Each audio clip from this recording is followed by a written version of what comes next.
Hello and welcome back to Operation Void. I'm your host, Forgotten Void, and this week we will be going over the new ops coming up for next patch because they are currently available in PTS. Before we go over them, I would like to apologize for not being active and posting videos for the past couple weeks. I have been upset about the whole rarity that they added into the game because most players who were vocal about their opinion on the rarity had expressed their dislike for it uh, in multiple ways, and Wargaming changed nothing about it, not even editing to make it easier. And so, because Wargaming was not listening to feedback, I kind of took a break from the game myself to calm down and relax and do some stuff in real life and play some other games. Anyways, now I'm back because there's new operations coming in. There we have three new operations.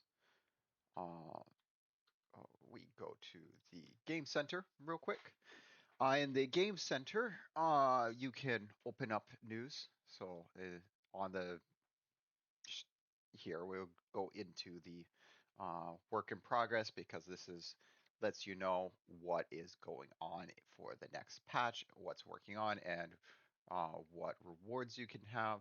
So, in the name of tomorrow is kind of the base for this patch, and for that they are doing three new operations: Arctic Convoy, which is limited to Russian, uh, Dutch, European, Commonwealth, British, and French ships. So it's a quite and there's a plenty of ships that you can choose from, and this is for tier 6 and tier 7 ships. Tokyo Express is for tier 7 and tier 8, where you get American, Dutch, Commonwealth, on maybe one other I can't remember. For tier 7 and 8. Pacific Offensive is the last one, which you can see here below, is American, British, uh, French, and Commonwealth ships of tier 8 and tier 9. So you can actually use this as a grinding mode if you want to get so if, to get up in ships. So you can do tier 6 and 7s in the first one, and then 7s and 8s in the next one, and 8s and 9s. The the XP will probably be similar to Ops or ASIM, so not amazing, but we won't know until next weekend what they actually look like. This weekend, the XP is borked because they didn't touch the math behind the XP. I'll talk about that later.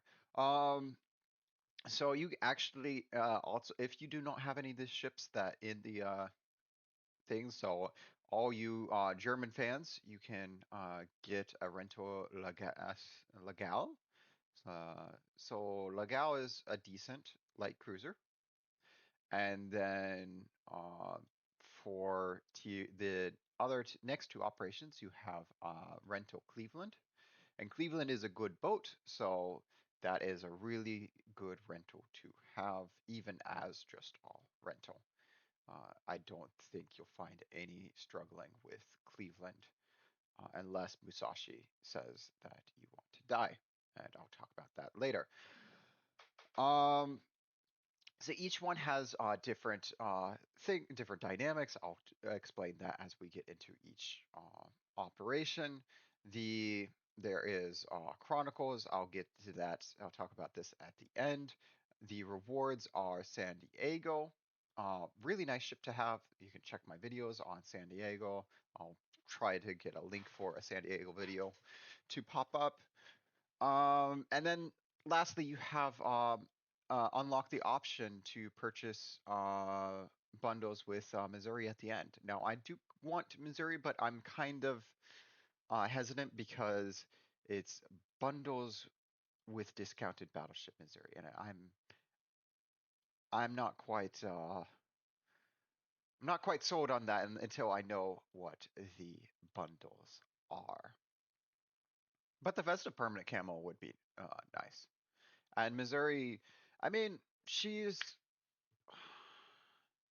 since she doesn't she no longer has her uh, very high earnings. There's really no reason why she should be locked behind everything. The only reason why she is um, because of FOMO like this, where they can release and sell it for a really high price. So, back to the op for the first one, the Arctic Convoy. I recommend something fast. Carrier is okay, but I recommend something fast to work with. So, and French or German destroyers are good. Minsk is also a tier 7 tech tree destroyer. She's really good for this. Minsk and Leningrad. Leningrad's basically Minsk, except you, instead of having the option for smoke and heal, you get a torpedo reload booster. So that's why we're running with Leningrad, because she is the premium version, and why not? Uh, for the next two ops, we'll do tech tree ships. But for now, this is what we went with. So for here, normally you do engine room protection, so everything else is well, should be standard. Like they recommend main battery mod 2 for traverse speed, which is helpful, but we are going with accuracy. For SWAT 2, they recommend engine room protection. That's the standard for destroyers. We're actually going with engine boost to have longer duration engine boost because speed is important. So that's pretty much the only reason why we're doing that. Um, you don't have to use pretty much any of these flags. Uh, really, the only flags that I recommend are Charlie Kilo for your HP and speed boost. Well, that's 5% speed. That's it. Anything else you don't really have to use, and even then these are optional. In a destroyer, this one should be mandatory. You should always use this in a destroyer. For skills, we don't do concealment. We do everything else for the standard destroyer, and then we skip concealment because we are going with a fearless brawler because we want to reduce the reload. It's a base of 5-second reload, so with main battery specialist over here, we go down to 4.8. With fearless brawler, we go down to 4.2. It's 4.25. So this is 4.75. So it says 4.8, but it should be 4.75. And we go down to 4.25 with Fearless Brawler active. So it gets you a decent reload. And then you can get even less once you start losing HP with Adrenaline Rush. After that, the next 4 points are yours to play around with. So if you want to do 4 points, you can go Concealment Expert if you really want, or gun range. For this op, you don't really need the gun range, which is why we didn't go for it. Instead, we went with Grease the Gears so that we had a little bit better on traverse time, because even with it, it's 24 seconds. And then we spent, oh, sorry, this is 5 points. So these 4 points are yours. You should really do Greasy Gears. So we did Demolition Expert and Priority Target. You can skip these for increased range or Concealment Expert or radio location or whatever else you want. But you shouldn't need IFHG because this has 22 millimeters penetration and you're facing pretty low ships. So with that, we will go ahead and start the first battle before talking about ships for the next. So for Arctic Convoy, as you can see, a lot of people like to run battleships. Not sure why, but um, Renown 44 is actually a really good ship in here because she's fast, has secondaries and whatnot. I did see a lot of people running the Lugdums. A lot of other people I saw, I talked to said people were running Lugdums. It's probably because it was a European battleship, and people were like, "Ooh, it's European battleship." They have it, and they'd rather run a premium than um, a non-premium. Lugdum, it's okay. I wouldn't say it's great for this op. You want again, you want something fast. Something with secondaries is good. That's why Renown 44 is so good because it's fast, has secondaries, and decent guns. Uh, the British battlecruiser lines are decent because they are fast, have decent guns. But honestly, faster cruisers and destroyers are going to be so much better in this op than battleships. Is there's a couple battleships here and there. There's not that many battleships in this mode, and you're facing ships that have lower tier. So you see that's G101. That's that's a low tier ship. I believe that's tier 4. And so we're turning our guns over that way. The reason why we want to get in speed is because we want to get within these circles. So the transports work just like in convoy mode or airship escort or whatnot. You have to be in the escort circle for the transport to start moving. Once you get into the circle, that's when you can see where the path that they are going to take. The spawning point and the pathing for these are random, so get you want to start touching these as soon as possible to get them moving to try and get the one of the secondary tasks where they get to the marker, the checkpoint, not the end, the checkpoint by the so for what 9.5, 10 minutes. So we threw our torpedoes out just in case, but as you can see, we are just gunning down. Another good feature about being a destroyer is these heal circles. These escort circles are also heal circles, and they stack, so you can be in. Uh, if you are escorting multiple of the transports, you can get extra heals. So since this circle will bring us close to the last transport, we are just going to escort this one while the rest of our team is kind of in the path for the other one. So just by being in the path, they are escorting the other transport and making sure it is keeping moving so we don't have to worry about it. And we can just focus on taking care of uh, the attacking destroyers and attacking cruisers. That's why we are a gumbo is really necessary because there's a lot of destroyers and some cruisers, and the cruisers are all a lot of them are tier 5, some of them are tier 4.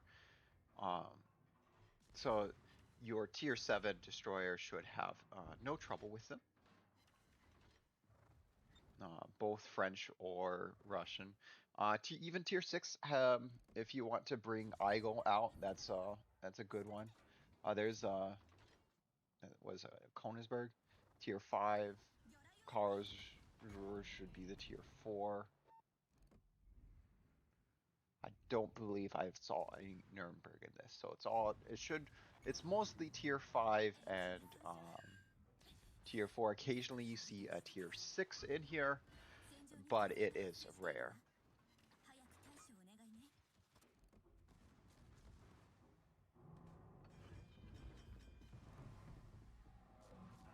So we're still not music spoke. We're still going for max DPM right at the moment with our fearless brawler because we want the destroyers gone. They seem to be no threat to us now, so they're only a threat to that cruiser. So we're going to move ahead and look at the stuff that is a threat, which is the Konigsberg in front of us.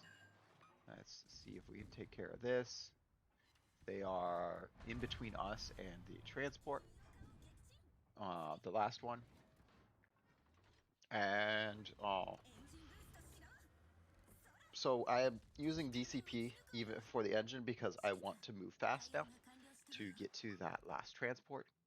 Since the transport that we are currently escorting is now good. It looks like our battleship actually got there before us, but we want to make sure we are there with it. And we're just going to set fires on this Kaiser. And that's why I went into I was using everything for fires because for battleships, yes, we have torpedoes, but the fires are a lot easier to set, especially um, since like the torpedoes are only 60 knots and they're not our main weapon. I mean, we sent the torpedoes at that cruiser just in case. We're going to say hi to this cruiser and say, you need to go away. Go away. Do we get a torpedo hit? Yeah, we get the torpedo hit, and it's a kill. So, we're able to get that cruiser with a torpedo and finish it off. And so now we're just following along with the transports. Just making sure that we are within the circle for as many of the transports as possible. So I'm looking around. Do I shoot? Do I stay here? Or do I go? And I end up deciding that I need to go escort that last transport because no one else is doing it. And so that's actually the main job of a fast destroyer, is to make sure the transports have escorts. Preferably you have someone on each transport at all times. Sometimes that's not possible. So I see that no one is escorting that transport, so I I do go down south because with no one escorting it and that cruiser not looking like it's going to turn, I am going to have to escort it, which means I won't be able to escort the first transport for a little bit, but that's fine. This one is now in the back, and so this one needs it, whereas the first transport's almost there, and I'll be able to get into the circle for the first transport again fairly shortly as soon as we round this island.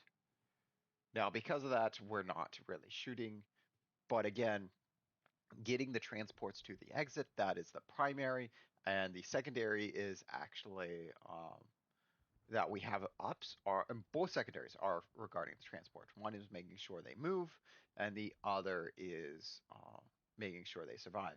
So making sure they move is really difficult because you really can't have a spot where they're not moving. They need to be moving as fast as possible and constantly moving.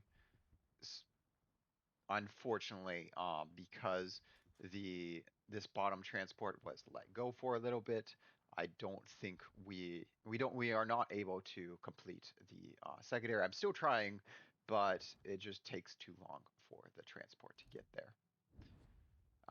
We are moving back in so we can shoot as well. Make sure that we're in the heel circles. Now the heel circles go away once they reach the rendezvous point. So it wants you to reach the rendezvous point early for an extra star, but if you don't get it, it's fine. You're still going to the rendezvous point anyways for the main objective.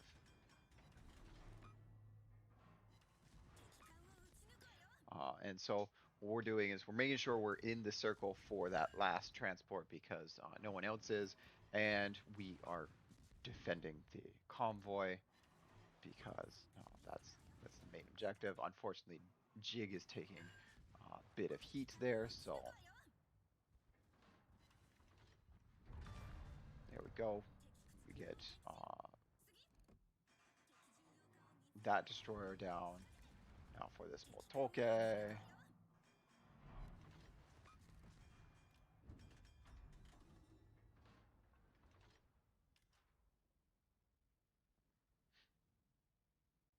And this one is like it looks. I think it's really close. Like the only reason why we didn't get it is because of that transport being a little bit too slow. So as they reach the rendezvous point, you know that they reached a rendezvous point because their circle will disappear. The circle disappears, then they're they're at the rendezvous point and they're not moving anymore. And that's because of scripted pathing and scripted story. See, so you saw Jig's circle disappeared. That is because Jig is at the rendezvous point. And so only one ship, the one that went far south, convoy number 2, is the only one that didn't get it. And so we got to the rendezvous point right as the clock was going down, and so it didn't count because we were, uh, yeah, we were a couple seconds off. The next thing is we have to eliminate the destroyers. It says eliminate force north destroyers. So I want to make sure that they are called force north. They do not come from the north. This is confusing.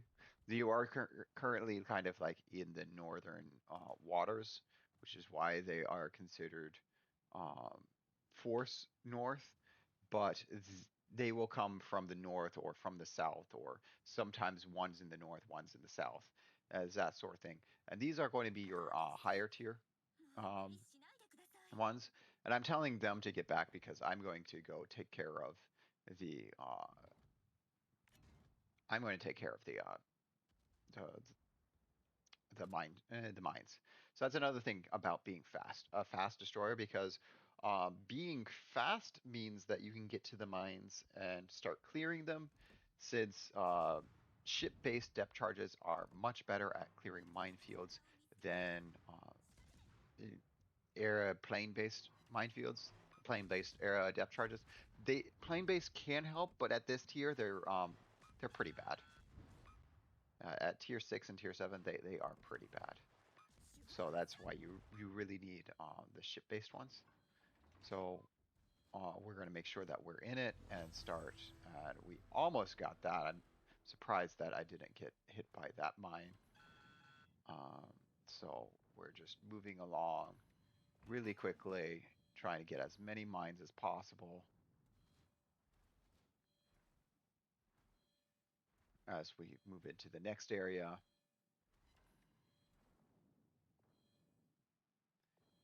Seeing that I have to recharge a little bit. We were able to clear one minefield really quickly. Now we need to clear the next one. So yeah,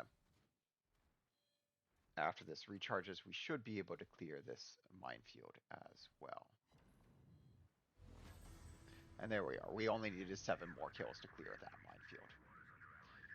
And that puts us at 80 mine kills and 2 clears. So it should be 40 mines per clear, as it is.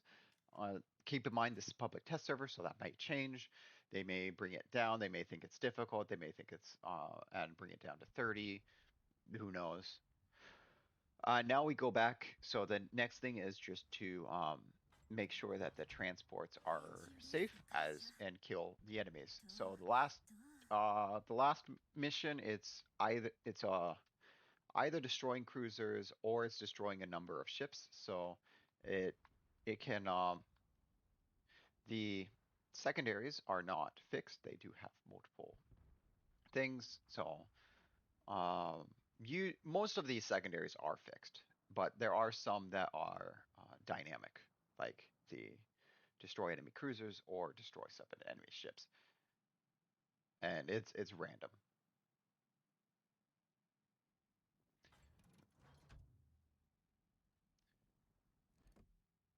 So that's why we are now moving back up to help with killing of ships, especially since we lost our carrier.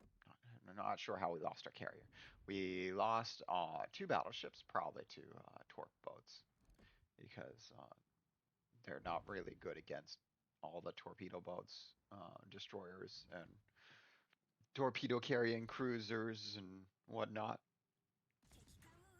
And that's why like this first one it's not really good for battleships. Uh, yes, you can run a battleship, but again, Renown 44 is special. If you have Renown 44, she's really good in this. Otherwise, I would say pick a cruiser, pick a destroyer, get something that's fast, shoots faster-ish. Um, uh, Fiji, yeah, I feel like Fiji would do well in here. Pretty much yeah, any light cruiser would go well in here. And that's why Legal like the for this mission that you get the Legal for a rental. That's actually a pretty good ship to have because it's fast and it has good gun output, being a light cruiser. So it is kind of they chose the perfect one for this mission to give as a rental. So now we're going to try armor piercing, see if we can find Carter's Citadel. Where's the Citadel? Come on, where's the Citadel? Fine, we can't find your Citadel. Let's throw torps. Up, we don't need to throw torps there. Okay, so we got, with that, we got the last cruiser. Unfortunately, we're not getting Karsur. But you see, as a tier 7 destroyer, we really don't really have an issue against tier 5 and tier 4 cruisers. And so you get stars, it'll not like, so right now in the PTS, it's 1 star is one thing. It'll be much different once it becomes live. Here we are, 160k damage. That's actually decent. 8 kills, especially since we're mostly going um, after destroyers in this match. If you see anybody complaining, say, or raving about the XP, it'll probably be like the burns. That's probably going to be the high there, and then everybody else will be below that because right they haven't adjusted for the ops or having so many ships to kill. Um, because right now it's still doing randoms calculations. Um, and that's just what happens. They like, oh yeah, we forgot to change from randoms calculations um, to ops calculations for ships being destroyed. So because of that, the XP is crazy. The econ rewards are crazy for credits and whatnot. Like we're at 870,000. What you're probably going to be looking at with green boosters or gray boosters is around 500, maybe a little bit less than that. So again, it's not quite. It's a bit much. And so with that, um, we'll go to the features. So you can click this button and this gets you the features. So as you move through, you get films, you get news with pictures. In these, let's find one. So in these, some of these are going to be like this, and these are collection items. So it's not just pictures and news. In here is also where you find your collection items. So as you go through these, you will get collection items. So as you go through, so this is what they look like before you open them. So they start like this. You open it, and then you can see a picture. Um, or it'll be like this, you open it, and hey, look, a collection item, that sort of thing. So this is just a picture, and this is another collection item. So you do have to go through these to get your collection items. You could just go like this real quickly to go through. Pacific Offensive is where we started, and this is where it talks about the battle features as well. So Arctic Convoy, you have is what we just went through. Um, so that's just telling you about it. It's locked at the moment.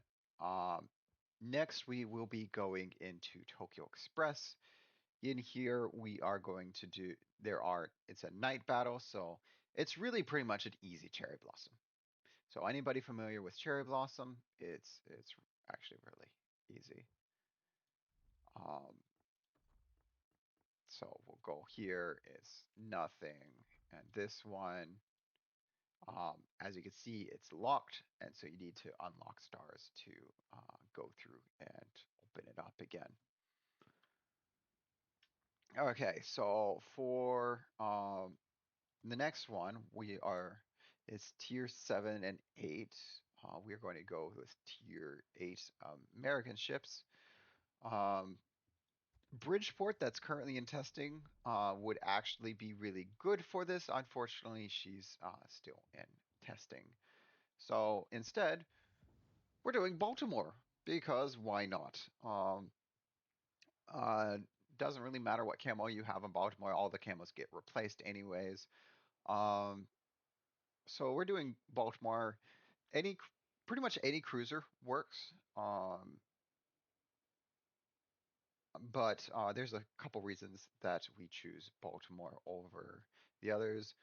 Wichita also works as well, and for similar reasons.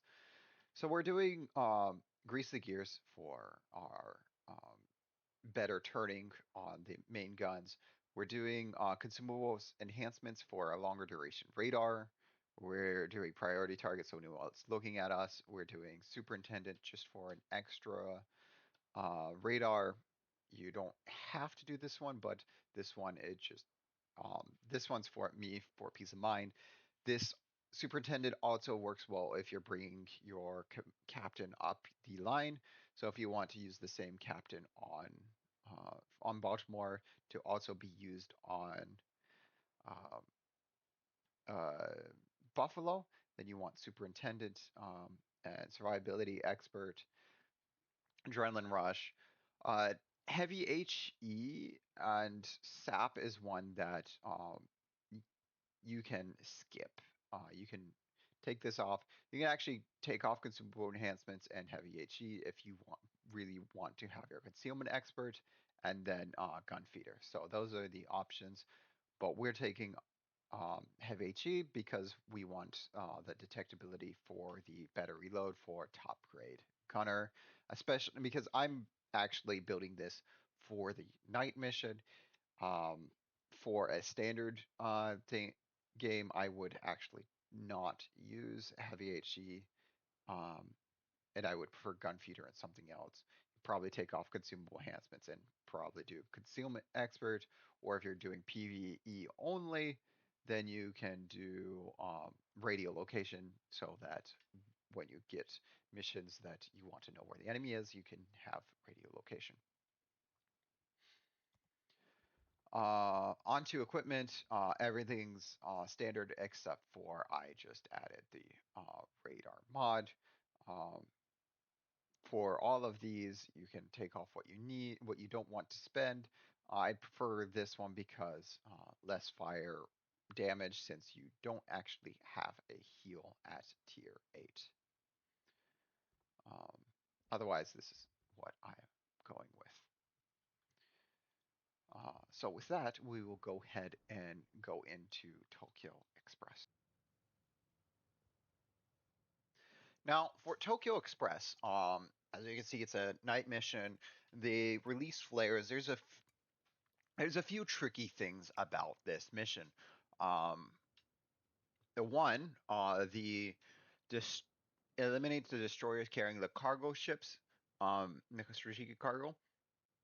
Those destroyers don't actually spawn until you get close to them. I think it's like within 7 kilometers of them. So while a carrier would actually be able to strike wherever you want, because they don't actually spawn, carrier can't pre-strike them. So that removes that thing. Like, the first time I did this mission, I did it in Saipan. Saipan's actually really good for this mode, but the not being able to pre-strike really hurts. Um, a lot of what I see are Massachusetts. Massachusetts is pretty good for this mode. I liked Baltimore because of being a cruiser. I guess I am getting more into cruisers. I like the reload. I like taking out the destroyers. Massachusetts is also good at taking out destroyers with her secondaries, but because you have night mode, you have reduced secondary accuracy, which does hurt a little bit. Um, while having uh, so as you can see, like we're within range, we would see it, and then Kagero just spawns. We get as someone get. I guess it's not 7 kilometers. Someone has to get right up next to it. Maybe it's within what 3 kilometers compared to where the Wichita is, before they spawn. Because they would have been in the radar range immediately, but it took a little bit for them to appear. The Wichita had to get in range. So one thing is that the destroyers the trickiest and most difficult secondary is make sure that somebody's outside of illumination at all times. Currently, only 2 of our ships have not entered a illumination area. It counts down at your top, and we are going to assume that we are one of them. And we're not. As far as I've seen, we have not entered the illumination area. You get a little buff if you are in one of the illumination areas, and you get kind of crinkly noise when you are in these areas.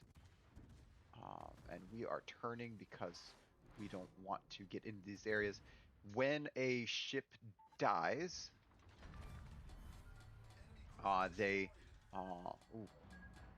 we're going to take a torpedo here because it's between taking a torpedo and having a little bit of damage, or entering that area of illumination.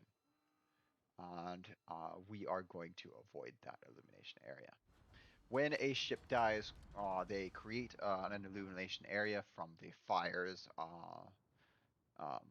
which is really neat. I think this is a wonderful mechanic of having the ships that die having fires. It's annoying for gameplay point, like trying to dodge them uh, with that having that secondary. So if that secondary didn't exist, I would have no problems. I would just say that's really cool. But because you have at least one of your ships that needs to remain outside of the thing all times, I'm pretty sure that is me. Almost certain that that is me at this point in time, since I'm the only one who hasn't gone in. I know I haven't gone in. Yeah, so now my job is to make sure I complete that secondary because I have not gone in. Which means I cannot do the collect buffs from the destroyers because, again, when you kill something, they illuminate an area, and you need to get onto where the destroyer, the cargo destroyer, was sunk to get that secondary.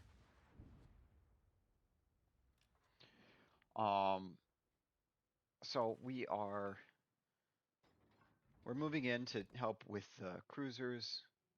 And see, I kind of wish I had this is where I wish I had gun feeder at this point in time, because you do swap between HE and armor piercing a lot. You want armor piercing against cruisers and HE against destroyers. We're going to radar that destroyer so that we can see it. And that's another thing that I really like about Baltimore, is you have this decent 10-kilometer radar with the building into it. It lasts a good amount of time, way more than you need it to last. I'm not sure why that Wichita used their radar. As they were just trying to make sure that stuff was not too close. And there goes the Wichita. Focused down by cruisers. And so that's kind of the other thing. Like if you do go off on your own, you should be confident that you can take care of whatever is coming your way, be it cruisers or destroyers. Wichita finally gets that. So the destruction effects do come into this mode, but the paint scheme is limited. So basically, a destruction effect's the only thing you get. And now, unfortunately, we have a Musashi shooting at us. So we're going to try and take care of this Miyoko. I am taking care of that fire because I don't want Miyoko shooting armor piercing at my broadside. Instead, I have Musashi still shooting at me.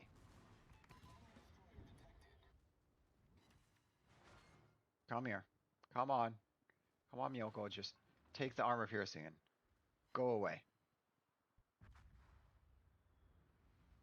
So now we're running away from the Miyoko because we don't want to be in the illumination zone. So that is now my tricky thing is I am trying to get out of my elimination zone. So the night reduces your base detectability. So because it reduces your base detectability range, it means that top grade gunner only works at 7 when something is within 7 kilometers of you. But what it also does is that after 8 seconds of not shooting, you will go dark if there's nothing within your detectability range. So instead of having to wait 20, it's only 8 seconds. So all the features of the night battle are here from Cherry Blossom.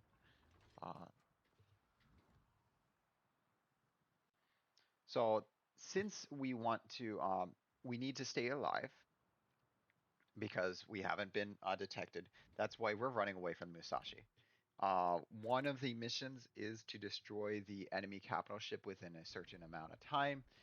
If you don't do it, it's fine. You just lose the secondary, but you still have to destroy the capital ship. Things you have to do are the main objectives are to destroy the Musashi and to destroy the 4 transport destroyers. So as you see here, no one's really going for the buffs. So we're probably not going to get that secondary. No one's attacking the except for one person. One other than one person is attacking the Musashi. So that's not going to get done because with only one battleship and all our cruisers focused over here away from Musashi, we're not going to get it. Musashi needs focus fire, especially since in this mode she gets 200. She has 200,000 HP, whereas normally Musashi is around 100,000.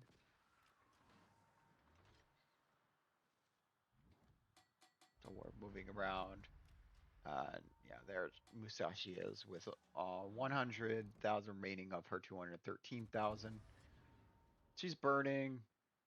Things are happening, but we cannot go in to get the other secondary because we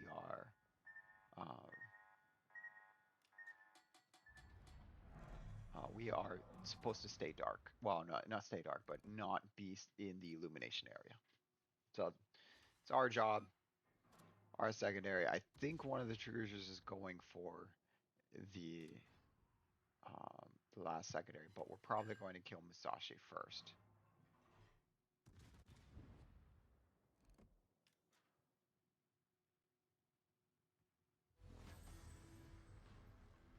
There, Musashi goes away. before we're able to get that last star. So that's kind of thing you kind of have to push in to get to those objectives, to get to the thing. The other thing is with a heavy cruiser, it's easier to take care of the forts when you do see the forts, since um, with like light cruisers, yeah. So those are the two that we didn't get. I was talking about. Um, Yeah, so there are forts in here. We didn't actually encounter any, but there are forts, and so that's what heavy cruisers are good in. Instead, we just encountered stuff. We got top of the team, but again, this is not going to be the XP that you get. You're probably going to get something closer to what you saw in the first match with the Burn, who got like 1500 base XP. There's a lot of destroyers in here. There's a few cruisers, a lot of destroyers, and there's only one battleship. So that's why torpedo boats aren't really a good thing here, because and it's mostly destroyers. You want something that's good against destroyers, and that's why Cleveland as a rental is really good in this match. Because Cleveland will wreck destroyers, and as a light cruiser, uh, you can pen the forts from further away than a destroyer can. Again, the money on the left, that is what you're more likely going to see, not the money on the right. So that is Tokyo Express. Now we go on to Pacific Offensive. For Pacific Offensive, I went ahead and I used Iowa, because it's been a while since I used Iowa. Now, my Iowa build is a little bit different from a normal Iowa build. Um, so the Iowa build I did is it's pretty obvious here. It should be pretty obvious. We extend the secondary range, and so we're spending 7 points for main gun battery reload. So this is a reload build Iowa, instead of being an accuracy build Iowa. So we have fire prevention, we have emergency. So this is our tankiness. This is adrenaline rush for reload, close quarter combat for reload, long range secondary shells to feed into close quarters combat. We have grease the gears for our slot for our 2 point, because we uh, well, it's a slow turning thing, slow turning guns. You could do priority target if you rather have something looking at you and see what's looking at you. But we're doing grease the gears, and we're doing gun feeder for our 1 point skill. If you want to only use armor piercing, you can do preventive maintenance or emergency repairs expert.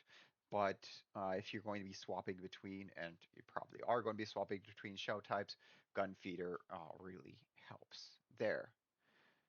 So onto the equipment, we have we had damage control party just because I thought it'd be silly to have a 30-second damage control on a battleship.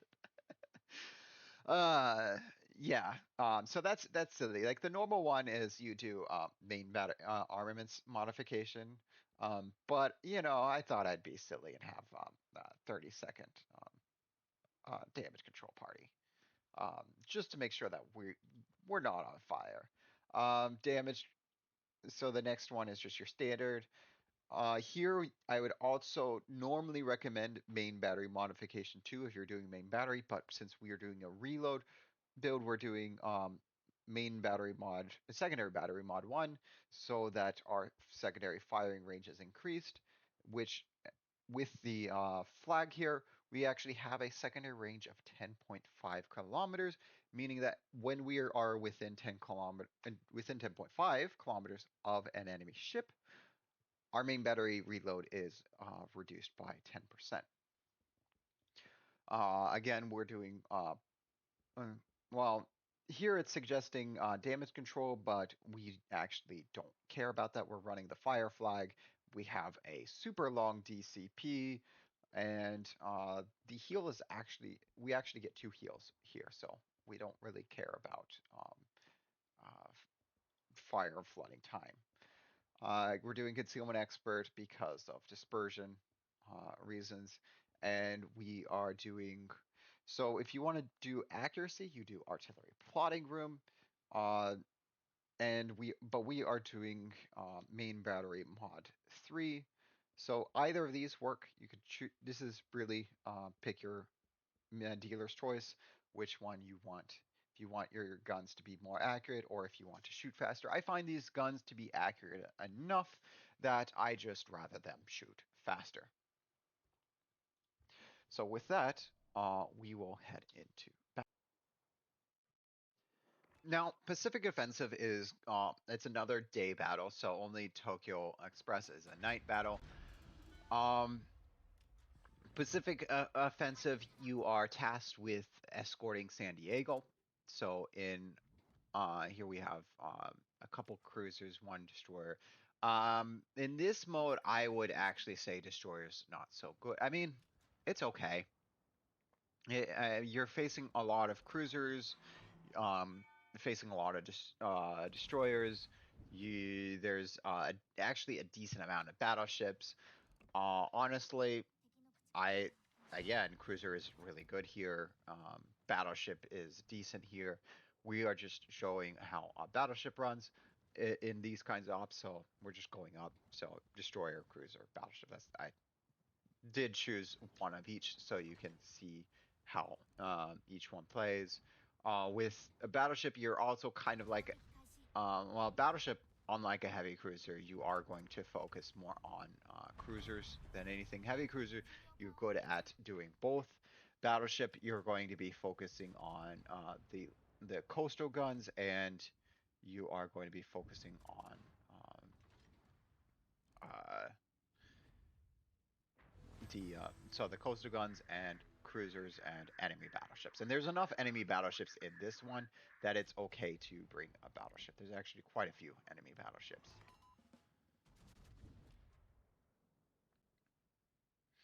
And so one of the things that there are 2 movement-based secondary tasks. One is you have to stay within San Diego at all times. 2, you have to beat San Diego to all the islands. Unfortunately, you don't know where the second island is until you capture the first island, so you cannot uh, beat and like just sit at the island first. So like here we see the second island is pretty far south, so we're going to have to move that way. Um,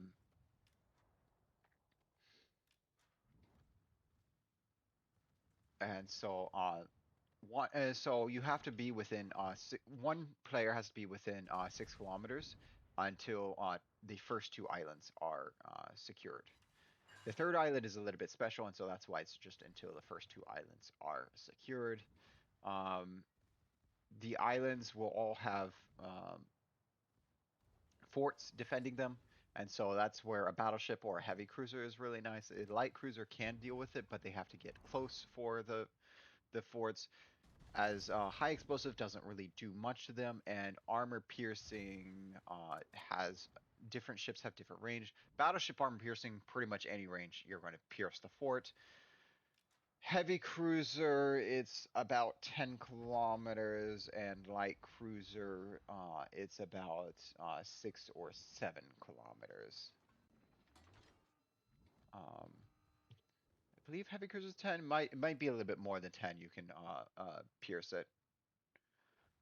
It was 10 at tier 6, so you might have better penetration. So it might be 12 or 13 at tier 8 and 9. So as you can see, that one has 2 forts.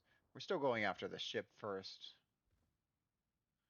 because the ship is more dangerous. Ship shoots back and has torpedoes.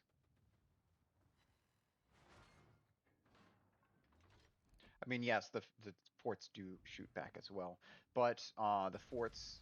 Ooh, okay, Kearsarge, calm down. The forts aren't very accurate. It's not the scary forts from the D-Day operations. Oh my, those were scary forts.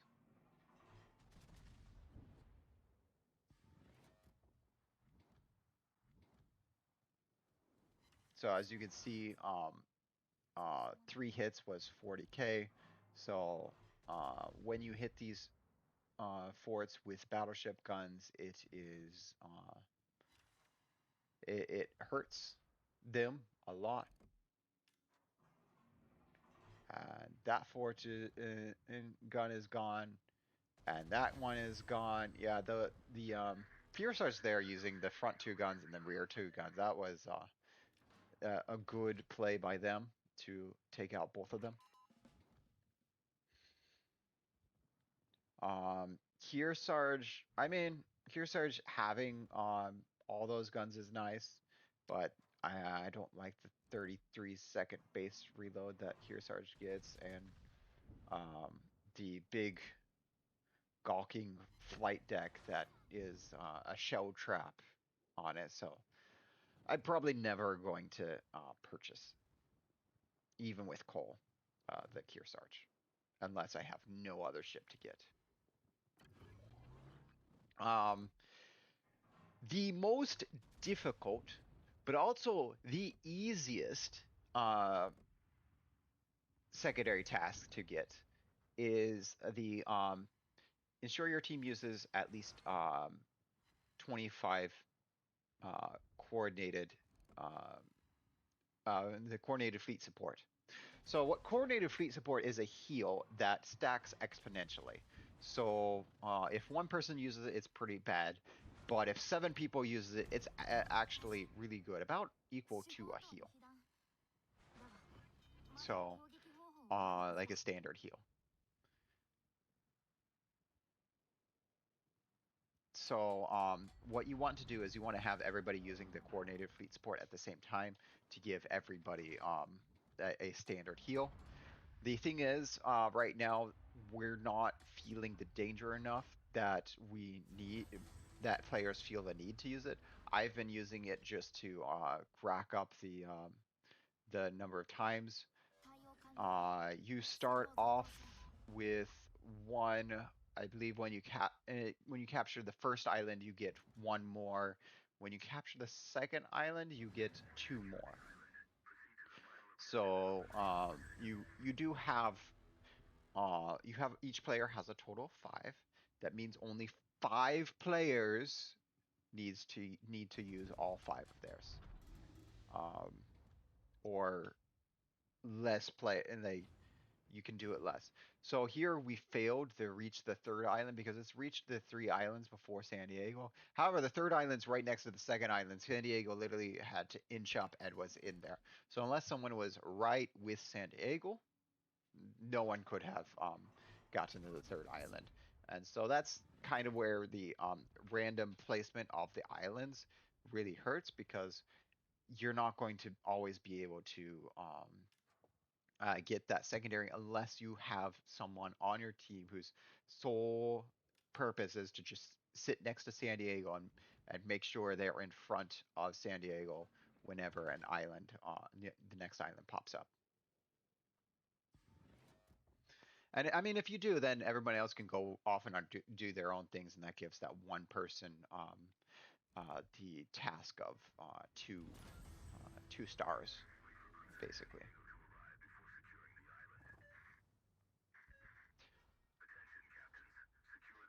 And so at the end of the 3rd island, I did say it's different. The capture zone is much larger.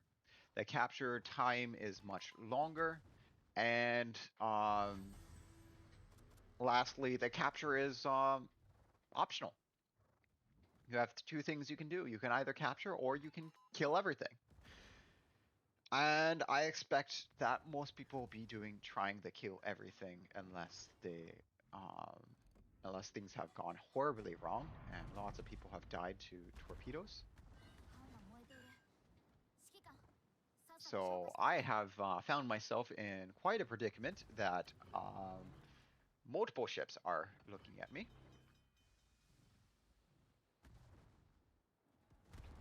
Including a Musashi.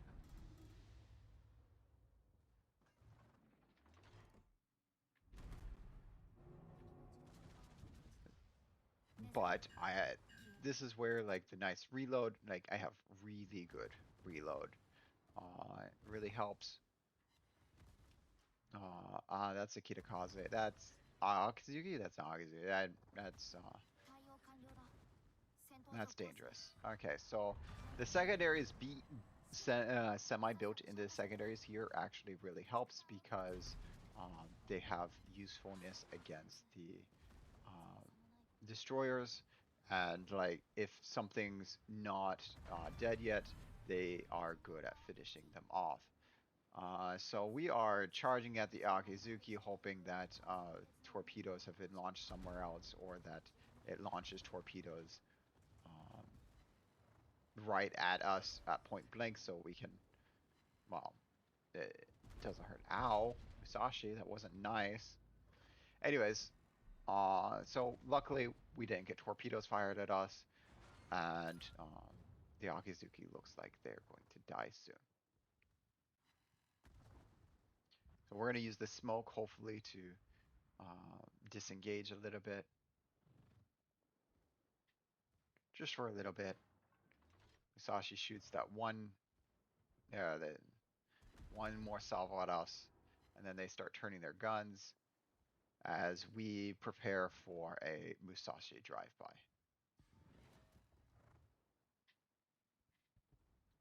This is really a kill or be killed moment. So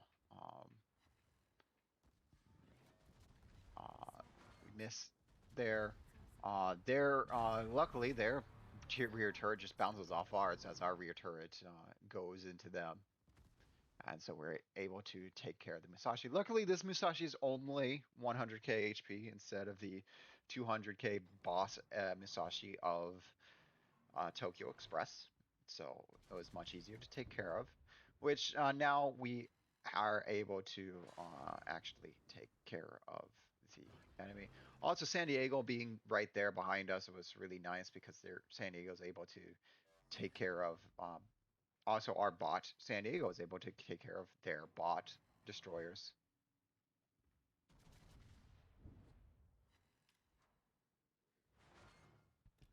Fuso, so hard to Citadel, at least for me.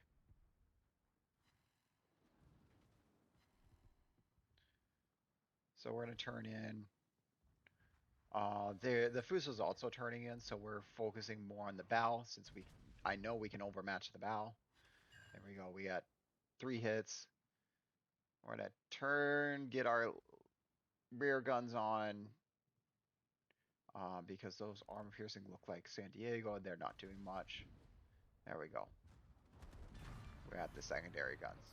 And so like in these where we're at, our reload is around 20 seconds. It's really good for 16-inch guns.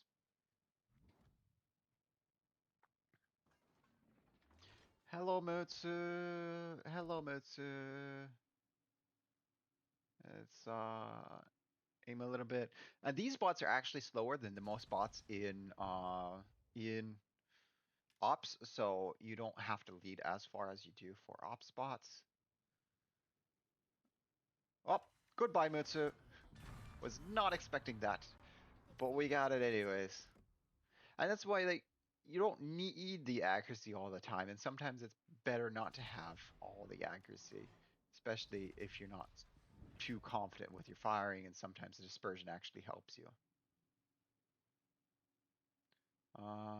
There's a Citadel on Gokase, and another another Citadel. Citadel and Pittydale for that.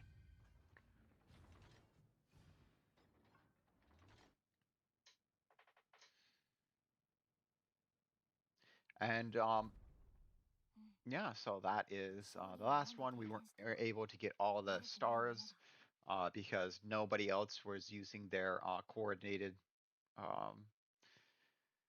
fleet support heals, and San Diego kind of cheated at getting it to the last one. So 300k, that's actually a decent amount of damage there. We did really good with Citadels in this one. We're second only to the Seattle, so Iowa is a decent choice, solid choice. What 99K to the Musashi. Um, doing some others. So this is like right now. I don't know why we can't see who shot at us. Like you can see the fire, but you can't see who shot at us. Maybe a bug right now. Mm, but took a decent amount of damage and still lived. Um, probably could have like if we take more, we probably could have had more damage received and lived if we had more fire damage because we only used what one of our main heals, and the Iowa has a really good heal, main heal. Um, so yeah, that's the stop. These are the ships. It's nice to do. If you have any questions about these ops or what's coming up, go ahead and leave a comment. If you want to see a certain ship in one of these ops or in a standard op or a flagship op, let me know in the comments. I'll see what I can do for next week. I have no idea what I'm going to do next week, but throw out some ideas and I'll see what I can do. That said, I do hope to see you again next week. Have a good one.